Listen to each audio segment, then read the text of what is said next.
Assalamualaikum warahmatullahi wabarakatuh. Saya Wahyu Suwarda dengan NIM 2201020086 dan ini adalah tugas untuk mata kuliah pengenalan deep learning. Routing by agreement, bagaimana kapsul memilih parent terbaik untuk mengirim outputnya. Kita masuk ke inisialisasi. Langkah pertamanya inisialisasi. Kita set semua coupling coefficient ke 0 sebagai titik awal, lalu kita hitung prediction vektornya dengan mengalihkan weight matrix dengan output kapsul layer bawah. Kemudian langkah duanya kita aplikasikan softmax pada coupling coefficient untuk mendapatkan routing weight dengan rumus seperti ini, dan hasilnya adalah bobot BIJ yang jumlahnya selalu satu, menentukan seberapa besar kontribusi ke masing-masing parent. Lalu masuk ke weighted sum adalah langkah ketiga, yaitu kita menjumlahkan semua prediction vector di sini. S itu untuk summer, untuk sum, untuk menjumlahkan semuanya. Masing-masing dikalikan dengan bobot routingnya. Ini menghasilkan input SC untuk parent kapsul. Kemudian kita langsung ke squashing, yaitu merupakan langkah keempat. Fungsi nonlinear ini menormalisasi vektor di mana panjangnya nah, di mana panjangnya itu merepresentasikan probabilitas entity yang ada, dan arahnya itu merepresentasikan properties entity. Nah, untuk panjangnya probabilitas, untuk arahnya properties. Kemudian lanjut ke langkah kelima, yaitu update agreement. Kita update coupling coefficient berdasarkan dot product.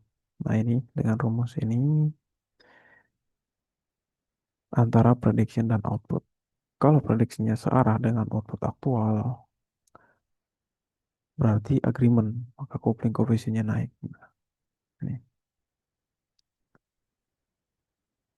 Kemudian step ke-6-nya kita ulangi langkah dari step 2 sampai step 5 secara iteratif.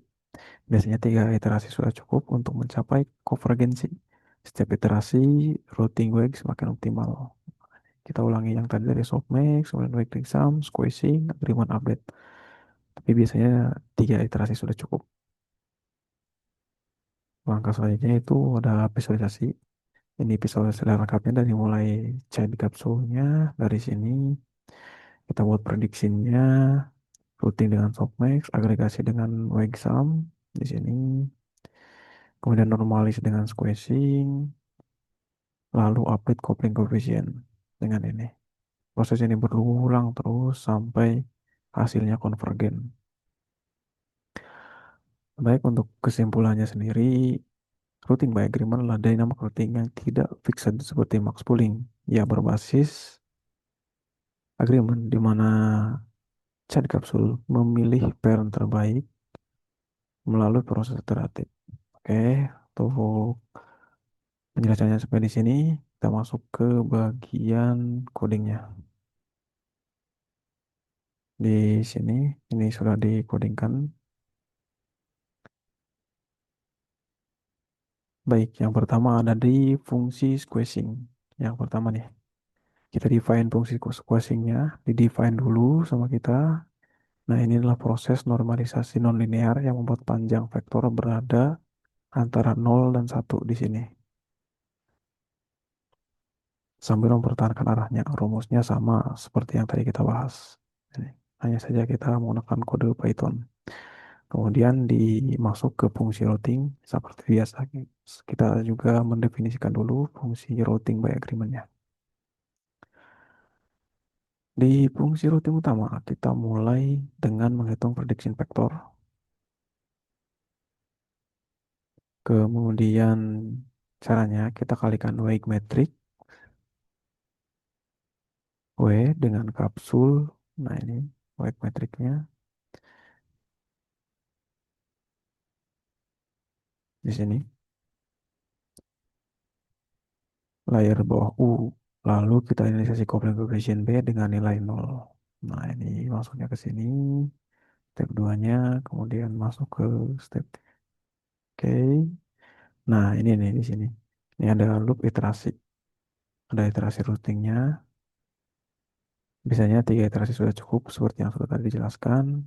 Kita jalankan 4 step, yaitu ada softmax untuk convert coupling coefficient jadi routing weight yang sumnya jadi satu. Nah ini should be 1.0. Kemudian di ada weighted sum agregasi prediction factor dengan loadnya di sini. Kemudian kita masuk ke squashing lagi, normalisasi hasil agregasi jadi output kapsul P di sini. Kita menyimpannya di P. Kemudian yang terakhirnya itu kita update coupling coefficient atau update coupling berdasarkan agreement antara prediction dan output aktual. Nah, di sini ada contoh penggunaannya. Kita pakai data dummy sama seperti yang tadi sudah dijelaskan, kemudian langsung divisualisasikan.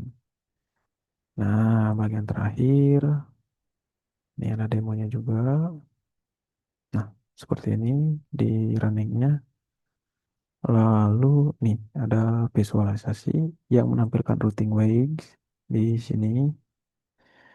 Kemudian ada input kapsul dan terakhirnya itu output kapsul. Nah, routing wave sendiri menampilkan seberapa kuat koneksi antara input dan output kapsul. Di sini ada input output. Nah, ini inputnya ke atas, outputnya ke bawah. Kemudian input kapsul normalisasi, ini disebut normalisasi, yaitu menunjukkan intensitas setiap input. Ada seperti ini. Kapsul indeksnya dari 0,0 sampai 3. Ini seperti ini. Kemudian output kapsul normalitasnya, probabilitas entity terdeteksi antara 0 sampai 1. Nih.